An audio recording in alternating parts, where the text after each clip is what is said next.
With the AED, like you were saying with that, when you get an AED, you pull one off the wall. If you've ever opened up one of those cases, has anybody seen one, like at a grocery store or something like that? They're in box cases. You pull the door on that, some of them will alarm. That alarm is not going to a central dispatch. If you open that and you hear the alarm, that doesn't mean EMS is on the way.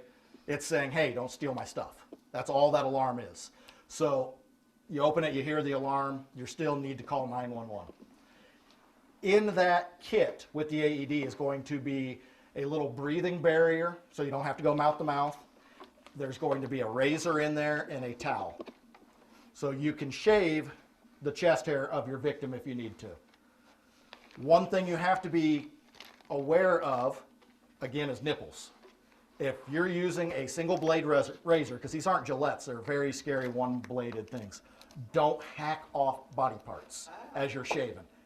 You're probably going to make them bleed as you're doing this. You don't have shaving cream and you're doing it quick. Or if you do the wax job with the pad, same thing. Ripping that hair out is going to cause a little bit of bleeding. They're already dead. If they are revived, they're not going to care that they had a little bit of bleeding. They will care if they wake up without a nipple. So just be careful when you do that. As far as burns, where you could get a burn is an underwire bra.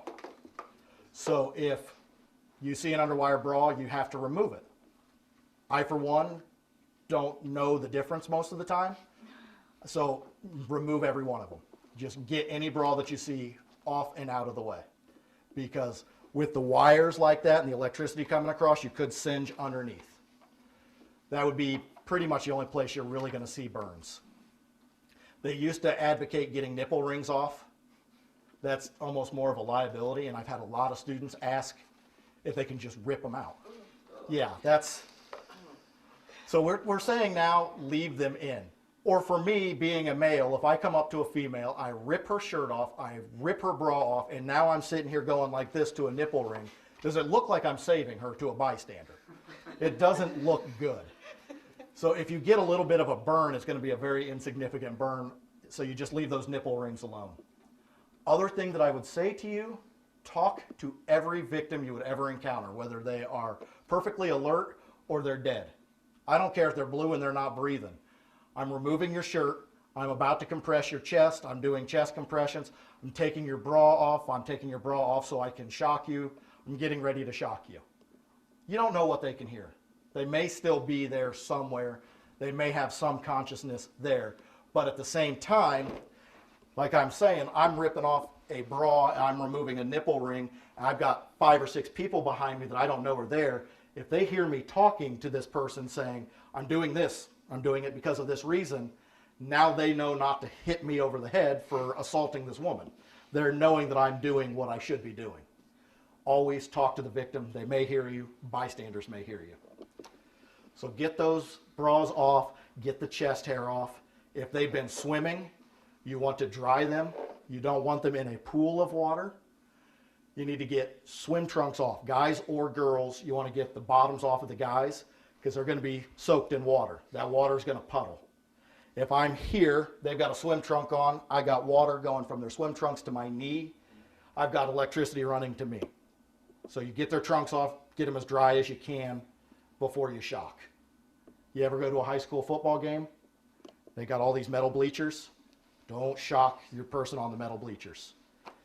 Everybody in the bleachers will probably do the wave when you hit that button. They're all going to get a little bit of a shock.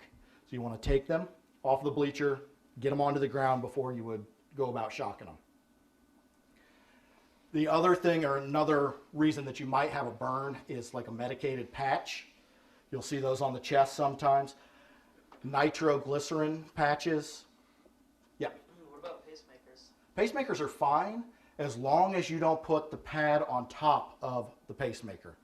Because what you'll get is electricity going into an electrical box, and it may cause the electrical box to like explode. That's what I've heard. I've never seen that. I've heard stories where if you shock on top of a pacemaker, the pacemaker will fly out. Because it's only under a small layer of skin. So that's possible. What you have to do is once you get them naked, it's upper right, lower left with those pads. But if I'm sitting here and I'm looking at this chest and I see a box underneath the skin, or I see a little bit of a scar, I'm going to go left to right. So you can switch these up if there's something in the way. That's going to be about the only time. Or you could go front and you could go back. But when you're doing that, if you got your electricity flowing this way, it's hitting the heart at a different angle, so it may not do as much good as if it goes this way.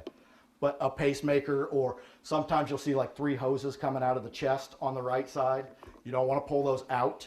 You just want to leave those where they are. But you would switch and you would go left to right.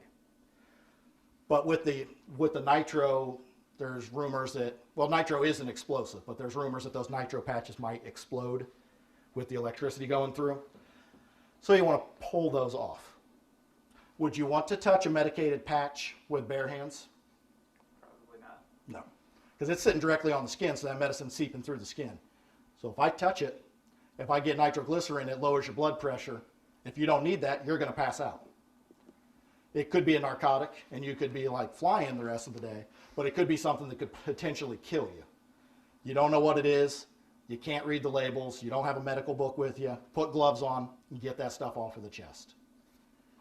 If gloves aren't available, like just taking a piece of clothing and taking it off? Yep. Like pull your shirt sleeve down and pull it off that way. Or the shirt, you just take it off. Mm-hmm. And that's another thing. If you don't have a breathing barrier and they're wearing a shirt, you can flip the shirt up over the nose and mouth and use that as a breathing barrier as well.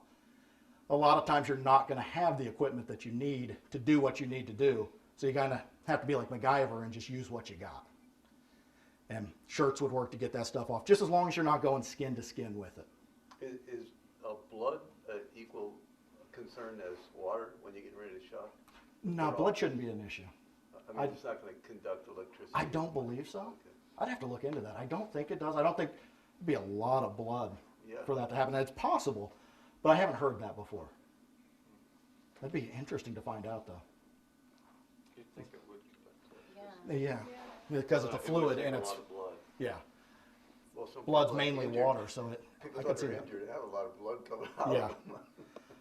Yeah, I would say avoid any kind of fluid, You if did at all have one possible. more on the AED. So when it's charging, we're all right to do compressions, but not when it's analyzing, right? Correct. Okay, When it says it's analyzing the rhythm, your hands go off. we're off so that it doesn't pick up on Mm-hmm. us. It takes a little bit for it to charge to the voltage that it needs to shock. And you're hearing that noise, and mainly that noise is to get everybody's attention, so, hey, something's going on. Because that's why you get that loud, annoying sound. If it didn't make any noise when it charged up, people wouldn't be as aware of what's going on. But while it's making that loud noise and charging, you could go back in and do some compressions. Maybe get 10 of them in while it charges up. Some's better than none, because like I was saying with the water pump scenario, you're not going to have as much pressure in the heart if you stop for long periods of time. So that's only if we don't feel a pulse in the AED? We won't really check a pulse. Any unconscious person who's not breathing, if you have an AED, you want to get it. Better to put it on and not have to use it. This is going to do all the analyzing for you. Yep. Yeah, exactly, Just let stick it it on. decide. Yeah, it's going to tell you what to do. It's going to tell you if they're unconscious. And if you forget how to do CPR, but you remember to turn this on, it's going to tell you how long to do your CPR. Like it told you after 30 seconds, you got 1 minute and 30 seconds left. So it's going through those 5 cycles that you have to do. It's counting for you.